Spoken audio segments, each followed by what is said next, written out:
over the years, the concept of platform has evolved, expanding in many directions. For example, leaving the perimeter of a single organization that characterized the concept of internal or product platforms and involving other companies, giving rise to the concept of innovation platform, also known as industry-wide platform.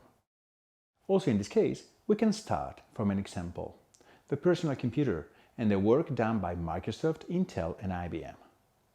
The three companies combined their hardware and software components to create a central platform that replicated the typical dynamics of a product platform, being able to create a multitude of products by leveraging the existing components. Put in another way, Microsoft, Intel and IBM together create the computer and start selling it in the marketplace, convincing a range of consumers. Microsoft, dealing with the development of the operating system, also begins to develop a series of softwares that can expand the functionalities of a computer. Think, for example, of the Office suite with Word, Excel and PowerPoint. Unlike what, at least initially, Apple did, keeping the operating system completely closed and not allowing anyone building applications on it, Microsoft, IBM and Intel decided to open the platform to external software developers. Think, for example, of those who created the softwares like Photoshop or AutoCAD. In this way, we see a part of the dynamics of a product platform replicated.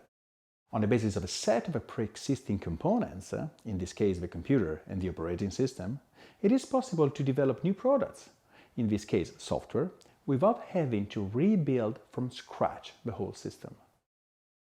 The process of opening the platform was not limited to the involvement of the three players, but expanded to give other organizations the opportunity to develop new applications for their system, further exploiting the potential of a platform. This decision opens up new value generation dynamics. In fact, every time an external company decides to create new software on the platform created by IBM, Microsoft and Intel, it is using their basic structure to make innovation, hence the name of innovation platform, increasing the value of the platform itself for the end customer. This move induces two key features. First, this kind of platform generates a virtuous cycle of value creation and capturing. The more developers choose to develop their services on a specific platform, the more end users will choose that platform over competitors and vice versa, giving rise to the phenomenon of cross-site or indirect network externalities. In addition, the central platform, the structure created by Intel, Microsoft and IBM, becomes an intermediary between the end user and the developers, often referred to as complementers. Typically, this value is captured either by retaining a percentage of the transactions made between the users and the complementers, or by charging the complementers for accessing to the platform. In other words, an innovation platform can capture value in two ways: by directly selling the platform, such as the computer, or allowing others to innovate on its platform and keeping part of the created value.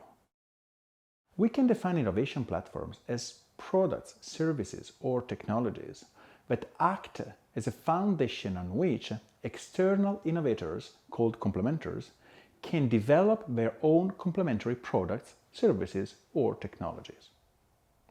In the beginning, I said that innovation platforms are also called industry-wide platforms, because they have a role within a specific industry in which they operate and allow complementers to become part of their system.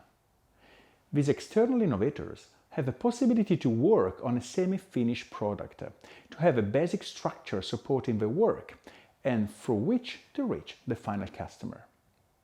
Typical examples, besides the already mentioned computer created by Microsoft, Intel and IBM, are the operating systems, such as Android or iOS, that transformed smartphones from simple products to innovation platforms. Other examples are consoles for video games, which have on one side players and on the other side developers, but also open technology standards such as the DVD format, for example. To conclude, we try to highlight the main similarities and differences with respect to product platforms.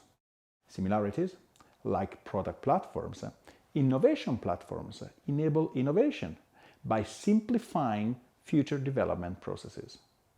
Also in this case, starting from a common structure, we can get to very diversified and targeted products and services. Differences.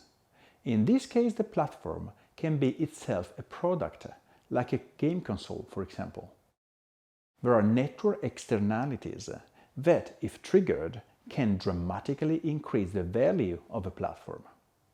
And you can monetize both the platform and capture value through the innovations created by complementors.